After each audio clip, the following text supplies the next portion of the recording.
ازيك عاملة ايه؟ يا رب تكوني بخير. انا معاكي، اسمي مروة. هشرح لك فكرة الشغل عبارة عن ايه. احنا عندنا طريقتين. الطريقة الاولى هي فكرة الدعاية والاعلان للشركة، والطريقة التانية هي التسويق وان انت بتشتري احتياجاتك الشخصية. طيب، هشرح لك الطريقة الاولانية اللي هي الدعاية والاعلان، ان انت بتنزلي اعلانات زي اللي انت جاية عن طريقها بالظبط. مش شرط ابدا ان انت لازم يكون عندك معارف او بتعرفي تبيعي او بتعرفي تسوقي، لا خالص، لان انت بتكلميني. هو احنا ما نعرفش بعض، احنا اساس شغلنا ان احنا بنعلن على جروبات. كل يوم بنعلن على جروبات مختلفة، وده هتاخديه معايا في التدريب وهفهمك ازاي تعملي كده ان شاء الله. كل المطلوب منك ان انا عايزة منك عدد ساعات معين توفريها للشغل، تمام؟ ويكون معاكي فيس ويكون معاكي تليفون. بس كده، مش عايزة منك اكتر من كده. هتشتغلي على النت ان شاء الله وهتعملي بإذن الله مجموعة كبيرة. دي كده الطريقة الأولانية. طب تعالي بقى للطريقة التانية، ان انتي يا اما بتشتري احتياجاتك الشخصية فقط، تمام؟ او ان انتي لو شاطرة في التسويق بتبدأي تاخدي الكتالوج وبتعرضيه على الناس اللي حواليكي وبتجمعي اوردر. خلاص. وبتاخدي خصم 25% على منتجات الكتالوج و20% على الاكل والمشروبات.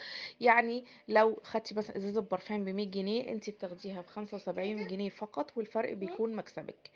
زائد كمان ان بيكون في حاجه اسمها البرنامج التراكمي، ان انت لو حققتي النقط بتاعته بتبقى الهدايا بتاعته حلوه جدا جدا، زي مروحه، زي كبه، هاند بلندر، لحاف، هدايا بتاعته قيمه. زائد كمان مكافأة الشركة وهدايا تانية كتير.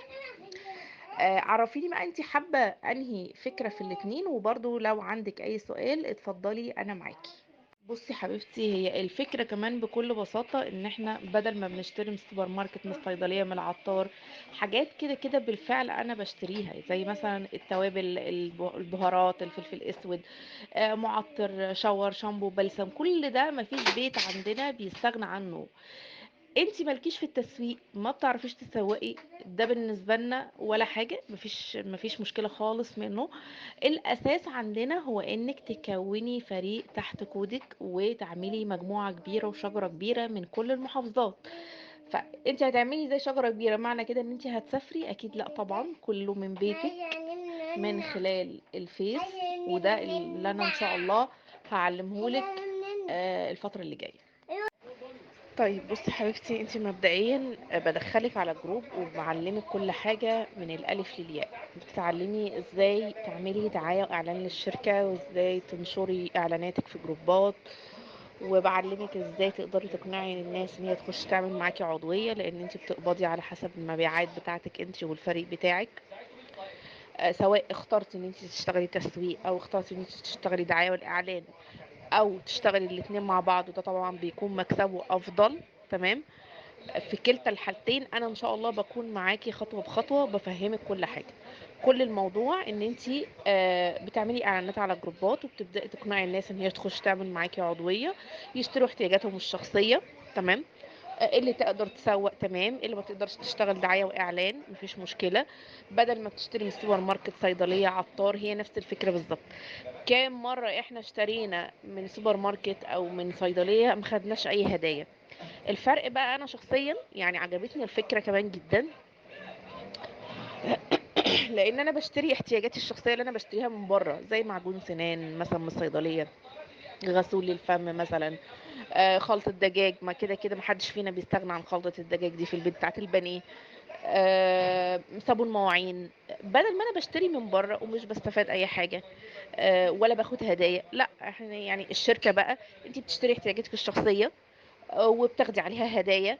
قدرتي تسوقي على الناس اللي حواليكي تمام كان بيها، هتلاقي الهدايا معاكي بتزيد وبتاخدي هدايا محترمة جدا. آه، ما قدرتيش خلاص بتشتغلي دعاية واعلان، وعلى حسب المبيعات بتاعتك انت وفريقك بتبدأي تقبضي على شغله. كل طبعا ما بتزودي عدد الاعضاء وعدد المبيعات بتاعتك انت والفريق بتاعك، كل ما القبض بتاعك بيكبر. ازيك عاملة ايه؟ يا رب تكوني بخير. انا معاكي، اسمي مروة.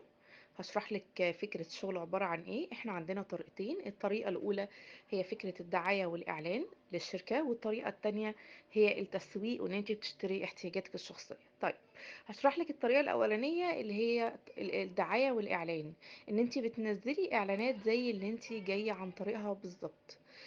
مش شرط أبدًا إن أنتِ لازم يكون عندِك معارف أو بتعرفي تبيعي أو بتعرفي تسوّقي، لأ خالص، لإن أنتِ بتكلميني أهو إحنا ما نعرفش بعض، إحنا أساس شغلنا إن إحنا بنعلن على جروبات، كل يوم بنعلن على جروبات مختلفة، وده هتاخديه معايا في التدريب، وهافهمِك إزاي تعملي كده إن شاء الله.